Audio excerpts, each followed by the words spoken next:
Okay, so here it is. You know, I'm going to skip all the history of this, what it is. You can look that up yourself. Alright, I'm going to jump right into what I think this is. Alright. These right here, these are 20 windows that are encircling this dude right here, who's acting as the source of all of energy, the source of time, source of all reality. Right here, represented by this entire inner circle. The source of all, everything, reality. Now, these windows, 20 windows, each window unique in shape and design and how it interacts with energy passing through. Now, this has different aspects within itself, the source does, so different wavelengths per se, you know, if you can use the term wavelengths, different frequencies or whatever of energy, whatever this might be called, are emanating from the center differently. So, this is actually supposed to spin. If there was a real device, this would spin. So you would spin this inner circle, which would basically give you different energies flowing out these 20 windows.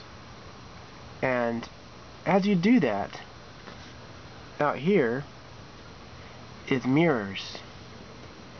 These mirrors reflect the image that's coming through this window from this energy's particular wavelength. They reflect it, and they reflect it back through another window. But each mirror is different in proportion and in width and in curvature, so they all give slightly different images. So as we turn this, different versions of reality appear on the reflections. Okay, you're with me so far? Turn this to where we want it. And this is supposed to push down. You push down and it goes chick chick. So when you push it down, it locks it in place with the outside ring here. And this entire ring now turns, it spins. It spins within this ring. And as it spins, the image that comes out the windows is reflected differently upon every mirror. And you get entirely new images, entirely new possible realities on the outside windows. So you have through a window, in the mirror, and then back out through another window. So we've turned this once, pushed down, locked in place, turn this, and we're getting more realities. Now, at this point is when you push down a final click, and that gives you your reality that you're in. Every different dimension can be accessed with this key, if we had the real device. And I'll talk a little bit about what I see here. We have a guy in the middle. It's his mind that gives us all of our time, all of our reality. It's all within his mind. Comes from his mind through the windows. He's wearing a mask. You cannot see him. And he has a bone through his nose. Makes him like a slave.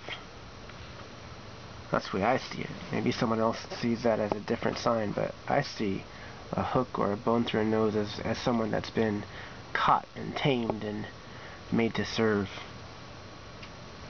So that's what I see here.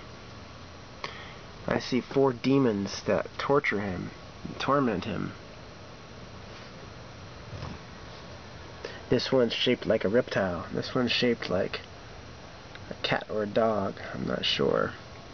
And this one here I see like a monkey face, kind of hard. This one, I don't know what that one is. I've been looking at that one. I can't figure it out. Down here, this represents what's unknown, mirrors of the soul. This is his soul, his inside center, and this is coming up through the unknown in different ways. So we have what makes him, and we can see that parts of him. We can see he's tortured by demons, but what's inside of him, we don't know. We can't know. And out here, these are known as claw hands, one side holding a heart supposedly, but I don't really see it, and I'm not sure what that is. Alright, so moving on up here. This right here was obviously once joined together right here in the middle. This ridge would meet with this ridge, and this ridge here would meet with this ridge.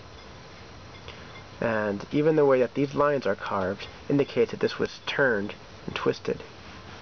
So what I see over here is that there's bands that are tying this thing together. Over here also.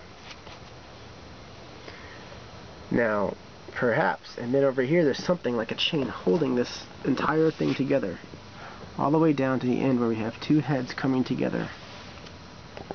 So I looked at this and I see two polarities in forever perfect harmony, forever swirling about, you know, this way and this way. And this is what gives us the boundaries of what is reality. But I see this as having been tamed. First, it was cut and it was tied with bands. It was cut and a wedge put in between there so it can't come back together.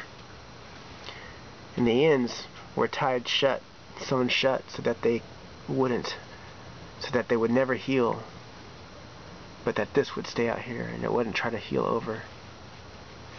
And this right here is the dwelling place that was built for the ancients that built this device. So they are able to live outside of space-time and outside of dimensions and freely travel to wherever they want to travel. And in here, so this is my interpretation so far of the Aztec Sunstone. Tell me what you think.